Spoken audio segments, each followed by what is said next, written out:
Okay, welcome to the Mary and Martha group. It includes myself, Jenna, Chelsea, and Courtney.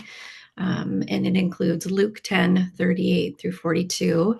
So I'm going to go ahead and read the passage, and then our group is going to provide a mock therapy session between Mary and Martha, which kind of mediates the conflict that comes about in this passage. And Jesus was also invited to the therapy session to clarify information. So I'm going to go ahead and read the passage, Luke 10:38. As Jesus and his disciples were on their way, he came to a village where a woman named Martha opened her home to him. She had a sister called Mary who sat at the Lord's feet listening to what he said. But Martha was distracted by the preparations that had to be made.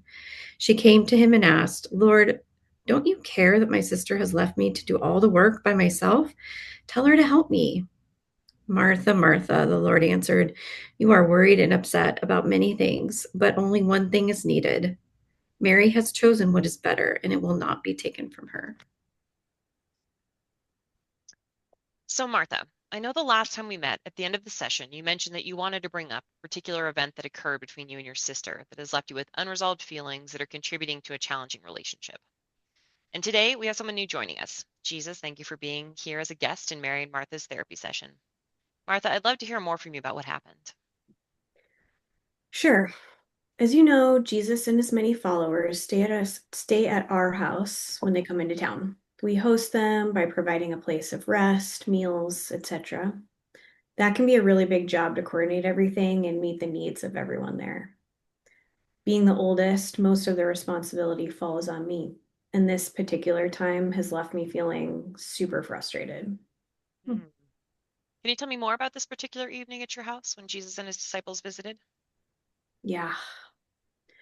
So Jesus and his disciples were traveling through our village, and Mary and I offered to host them. I was so honored to have them as guests in our home.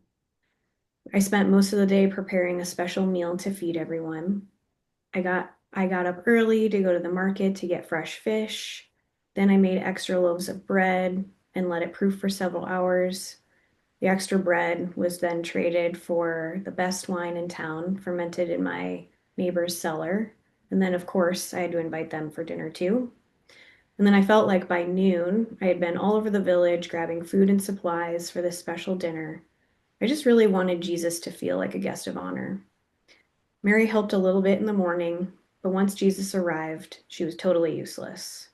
There was still so much to prepare, and she just sat there at Jesus' feet. I kept trying to wave her over to try to get her to help me, but she just ignored me and sat there at Jesus' feet.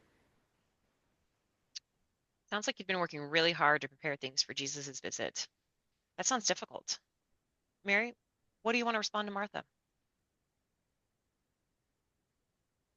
Martha, I wasn't ignoring you. Jesus was literally right in front of me. He isn't here every day. So when I get a chance to feel him and be in his presence, I'm going to take advantage of every second with him.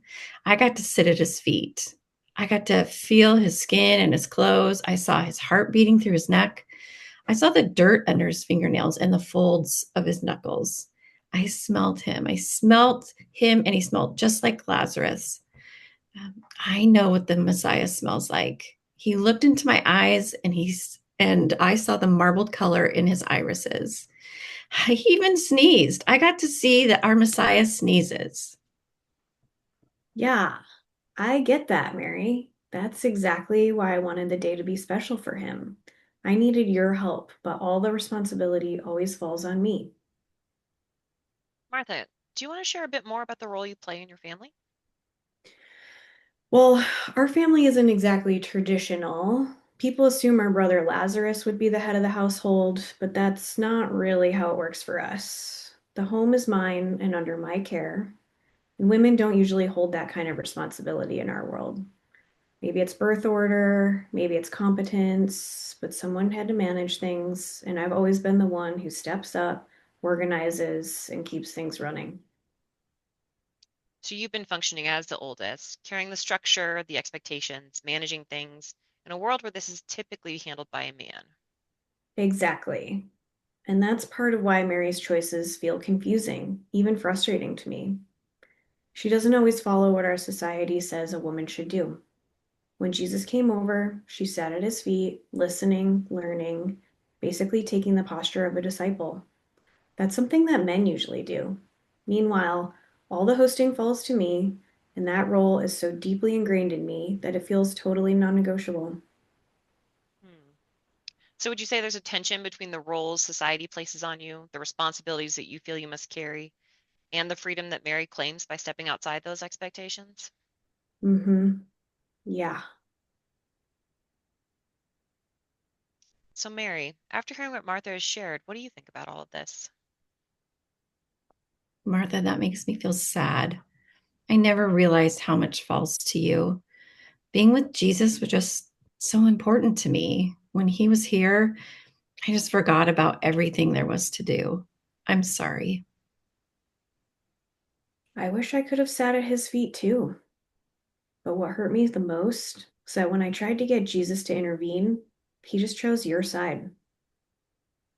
Mm, that sounds painful, Martha. Jesus, what do you think about what Martha's just said? Would you like to respond?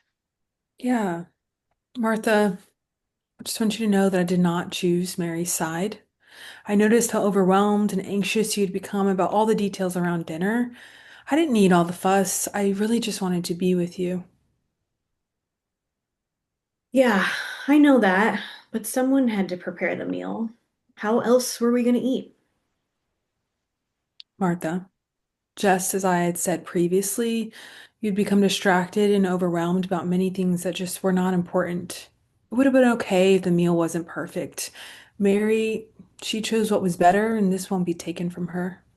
Jesus, what does that even mean? What do you mean by she chose what was better? Martha, I don't think Jesus is saying that you chose the wrong thing. I think he just wanted you to be with him, be with us. There was enough room for both of us at his feet that day. Let's just take a moment to pause and feel the weight of what's been shared. Jesus, do you want to clarify what you meant when you said Mary chose what was better? Martha, please hear me. Your love and service, it blessed all of us that day. And I am so grateful. But in understanding what was better, I would just ask you to consider if your work was distracting you and pulling you away from being present with us. Did the focus become more about the tasks than being with me and Mary? Hmm, never thought about it that way. There was just so much to do for all the people in the house that day. Yeah, there was a lot to do. Did you notice how many people and things just had gotten between us? As you were tending to the many, I really just longed to feel your presence. Hmm. This feels like a good place to stop. What we've covered here today highlights the importance of attunement and the felt presence of one another. We can pick up here next time.